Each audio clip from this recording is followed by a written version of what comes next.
రుద్రవరం అనే గ్రామంలో రంగయ్య అనే వ్యక్తి ఉండేవాడు. ఆ చుట్టుపక్కల గ్రామాలన్నిటికీ అతడొక్కడే శవపేటికలు తయారు చేసేవాడిగా ప్రసిద్ధి పొందాడు. అతనికి సహాయకుడిగా తన కొడుకు మోహన్ పనిచేసేవాడు. రంగయ్య తాను యువకుడిగా ఉన్నప్పటి నుంచి ఈ పనే చేసేవాడు. కొన్ని సంవత్సరాల క్రితం అనారోగ్యంతో తన భార్య చనిపోయింది. గ్రామం చివర శ్మశాన వాటికకు దగ్గరగా అతని పని దుకాణం ఉండేది. రంగయ్య ఇంకా మోహన్ ఇద్దరూ అందులోనే నివసించేవారు. ప్రతి ఉదయం అతను సుత్తితో కొట్టే శబ్దం ఊరిని నిద్రలేపేది. నాన్నగారు, కాఫీ తీసుకోండి. రంగయ్య బయట నిల్చుని కాఫీ తాగుతుంటాడు. ఇంతలో ఆ ఊరి గ్రామ పెద్ద అక్కడికి వచ్చి ఇలా అంటాడు. ఇదిగో రంగయ్య, నా తల్లి సుబ్బమ్మ ఈ ఉదయం చనిపోయింది.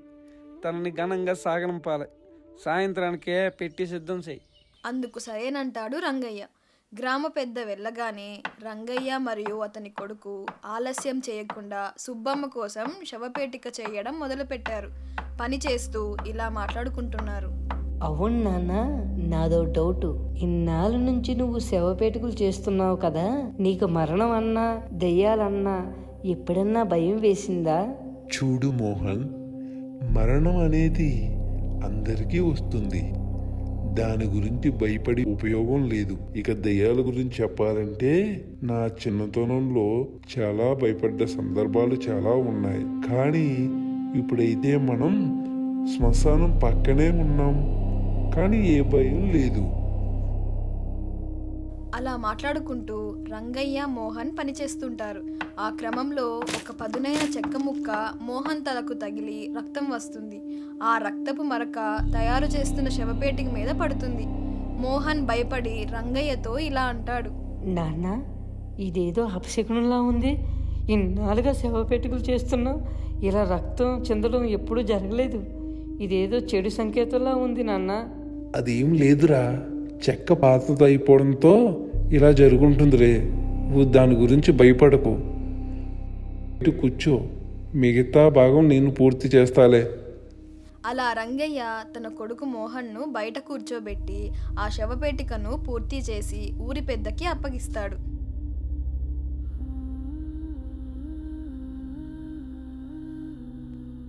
చీకటి పడింది. దుకాణం బయట ఉన్న లాంతరు వెలుగులో ఆ ప్రదేశం చాలా నిర్మానుషంగా ఉంది. లోపల నిద్రపోతున్న రంగయ్యకు ఏదో అలికిడైన శబ్దం వస్తుంది. ఏంటా అని బయటికి వస్తాడు. కొంత దూరంలో ఎవరో నిల్చున్నట్టు అనిపించి ముందుకు వెళ్తాడు. ఆ నీడ కూడా ముందుకు వెళ్తుంది. రంగయ్యకు భయం వేసి ఇలా అంటాడు. ఏమో, ఎవరు నువ్వు? ఏం చేస్తున్నావు ఈ సమయంలో ఇక్కడ? అలా అంటుండగానే ఆ నీడ మాయమైపోతుంది. తీరా చూస్తే రంగయ్య శ్మశానం మధ్యలో ఉంటాడు. రంగయ్యకు భయం వేసి వెనక్కి తిరిగి పరిగెడతాడు. అలా వెళ్తున్న రంగయ్యకు ఓ గొంతు వినిపిస్తుంది. రంగయ్య, భయంగా ఉందా? దాంతో ఇంకా వేగంగా పరిగెడతాడు రంగయ్య. తీరా చూస్తే అక్కడ తన దుకాణం కనిపించదు. అటూ ఇటూ చూస్తుండగా నిద్రలోంచి ఉలిక్కిపడి లేస్తాడు రంగయ్య. మోహన్ కూడా భయపడి లేస్తాడు. ఏంటన్నా, ఏమైంది? ఏం లేదురా, ఏదో పీడకల. మనం ఈ శ్మశానం పక్కన ఉండటం మంచిది కాదేమో.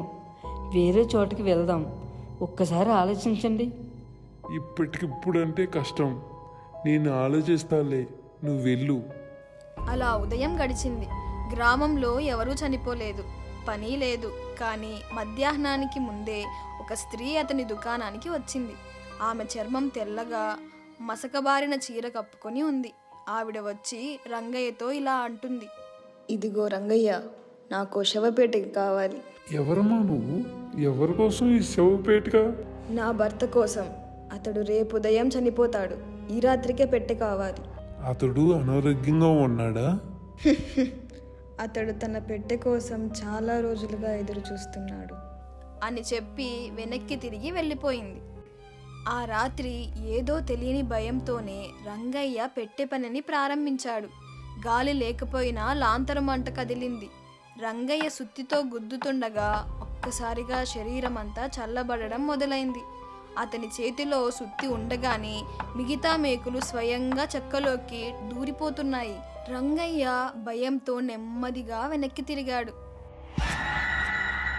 శవపేటిక చేయమన్న మహిళే తలకిందులుగా వేలాడుతూ కనిపించింది. ఆమె పొడవాటి జుట్టు నేలవైపు వేలాడుతూ ముఖంలో ఎలాంటి భావం లేకుండా ఉంది. పని పూర్తి చెయ్యిరా, పని పూర్తి చెయ్యి. అతను వెనక్కి తిరిగి బయటకు పరిగెత్తాడు. గ్రామం భయంకరమైన నిశ్శబ్దంలో ఉంది. అలా పరిగెత్తుకుంటూ శ్మశాన వాటిక వద్దకు చేరుకున్నప్పుడు అతను చూసిన దృశ్యం అతన్ని కదలకుండా నిలబెట్టింది.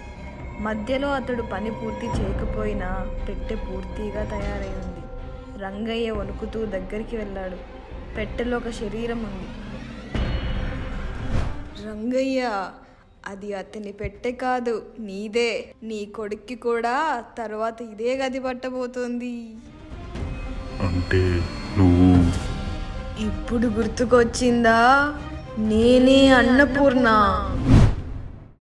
తరువాతి ఉదయం గ్రామస్తులు రంగయ్య మృతదేహాన్ని ఆ పెట్టెలోనే కనుగొన్నారు.